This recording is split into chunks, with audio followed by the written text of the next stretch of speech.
চীনের চায়না পাওয়ার কোম্পানির হাত ধরে পানি উন্নয়ন বোর্ড প্রথমবারের মতো তিস্তা মহাপরিকল্পনা বাস্তবায়নের সমীক্ষা চূড়ান্ত করতে যাচ্ছে। এজন্য উত্তরাঞ্চলের তিস্তাপাড়ের ৫ জেলায় শুরু হয়েছে গণশুনানি। ১৪ মার্চ বৃহস্পতিবার পর্যন্ত চলবে এই শুনানির কাজ। গণশুনানিতে সরাসরি মত দ্বিমত প্রকাশ করছেন তিস্তাপাড়ের বাসিন্দারা। ৫ দিন ব্যাপী গণশুনানির মুক্ত আলোচনায় কিভাবে বাস্তবায়িত হবে তিস্তা মহাপরিকল্পনা তা নিয়ে মতামত দেন তিস্তাপাড়ের মানুষ।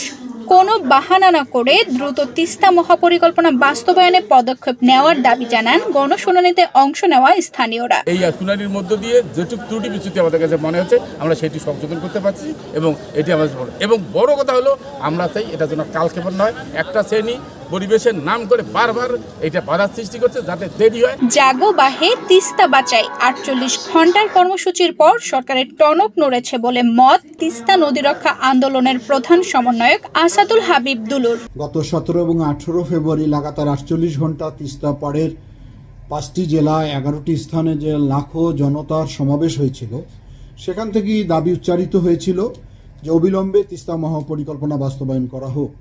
আমার মনে হয় আমাদের দাবির প্রেক্ষিতে সরকার একটু লড়েচড়ে বসেছে। ইতিমধ্যে সরকারের ২ জন উপদেষ্টা ওনারা তিস্তা পাড়ে এসে গণশুনানি করেছেন। চায়না পাওয়ার বাংলাদেশের পক্ষ থেকে জানানো হয়েছে তিস্তা মহাপরিকল্পনা বাস্তবায়নে একটি সমঝোতা স্বাক্ষর হয়েছে। যাচাই শেষ হলেই মূল কাজ শুরু হবে। ইতিপূর্বে বলেছি বাংলাদেশ পানি উন্নয়ন বোর্ড এবং পাওয়ার চায়নার মধ্যে একটা সমঝোতা স্মারক স্বাক্ষরিত হয়েছে সেপ্টেম্বর ২৮, ২০১৬ সালে এবং এই সমঝোতা অনুযায়ী আমরা প্রথমে মহাপরিকল্পনা করেছি এবং পরবর্তীতে তিস্তা নদী অগ্রাধিকার ভিত্তিতে প্রথম অগ্রাধিকার ভিত্তিতে গ্রহণ করা হয়েছে এবং তার সম্ভাব্যতার সমীক্ষা আমরা ২০১৯ সালে শেষ করেছি এবং এই সম্ভাব্যতা সমীক্ষা অনুযায়ী আমরা একটা প্রকল্প সারসংক্ষেপ তৈরি করেছি। তিস্তা মহাপরিকল্পনা বাস্তবায়নে চায়না বাংলাদেশ দ্রুতই ঐক্যমতে পৌঁছাবে বলে আশাবাদী China country manager. My purpose coming this time, actually this is my second or third time coming to Rangpur area, especially Tista River. This time especially it is for the listening to the public expectation, public concerns, and also public benefit expectation. So actually we have some procedures in my company. When we get interview, we need to get some prior permission.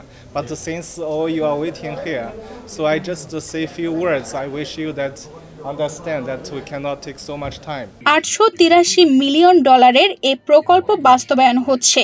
প্রকল্পে বন্যা নিয়ন্ত্রণ, পানি প্রাপ্যতা বৃদ্ধি, জমির উর্বরতা, নৌ চলাচল বৃদ্ধি সহ তিস্তাপাড়ের কৃষি অঞ্চল, শিল্প কারখানা, আবাসন প্রকল্প, সৌর বিদ্যুৎ প্রকল্প গড়ে তোলা হবে এবং তিস্তাপাড়ের মানুষের জীবনযাত্রার মনোন্নয়ন করা হবে। তানজিদা রহমান, ইনায়া, বাংলাদেশ প্রতিদিন।